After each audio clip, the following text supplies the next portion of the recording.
Hi, my name's Olivia and I'm a financial advisor here at Consortium Private Wealth.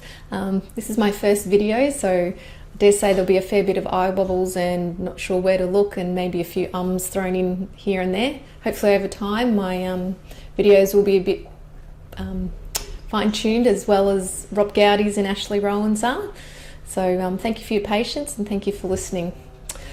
So my topic today is investing for minors.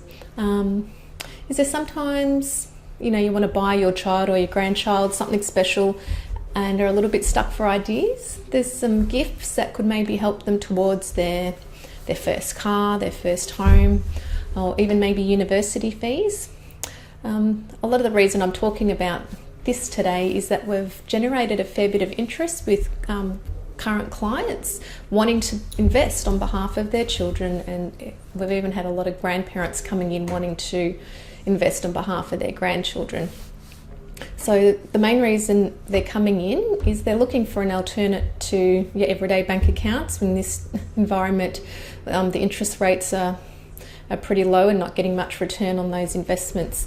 So the intention here today is to talk about direct share investing for your children or grandchildren. So starting up a share portfolio is the best way to kick this along. And the intention of this kind of investing is to hold for the long term, and hopefully by the end of it there'll be a modest little nest egg there for the minor. It could be given to them on their 18th, 21st birthday, or even a other significant milestone, maybe when they're finished uni or getting married, anything like that.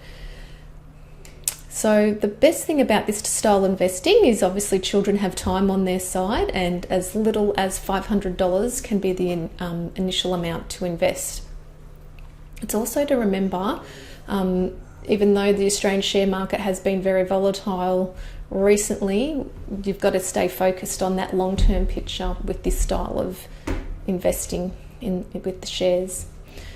So this is quite a simple procedure. We set up an account, a online share trading account.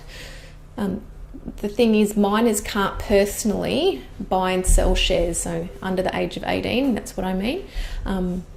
So to avoid the need to set up a formal trust, the most common and also the most easiest approach is to create an account in the name of the adult. So that could be the child's parent, and then the shares are held in trust for the child.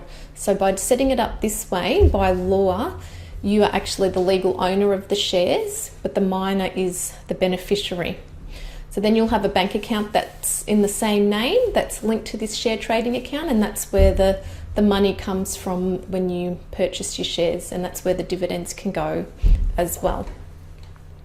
The beauty of this one is there's actually no minimum age to open this trading account for the minor, as long as you just have a birth certificate, and that just proves the identity of the child.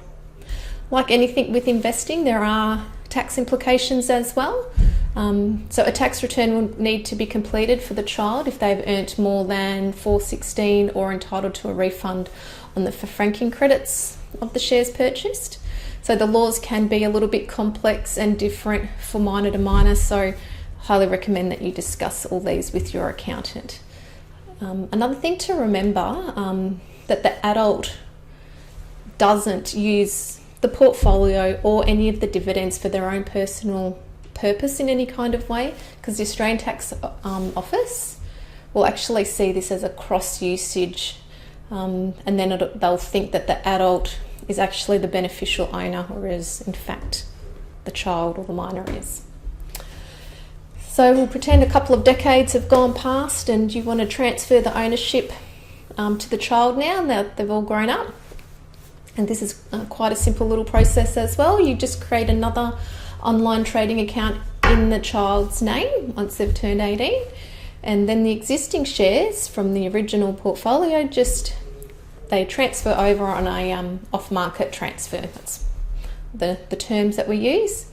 So advice in this, you can make an appointment and discuss this with your financial advisor. They can assist you with opening up the share trading account on your behalf. They can do the buys and sells on your behalf as well. And For those out there that need additional investment advice for the share selections, your advisor may be able to assist with that as well. So thank you very much for listening to my video, and if you'd like any more information on this topic, feel free to give us a call. Thank you. Bye.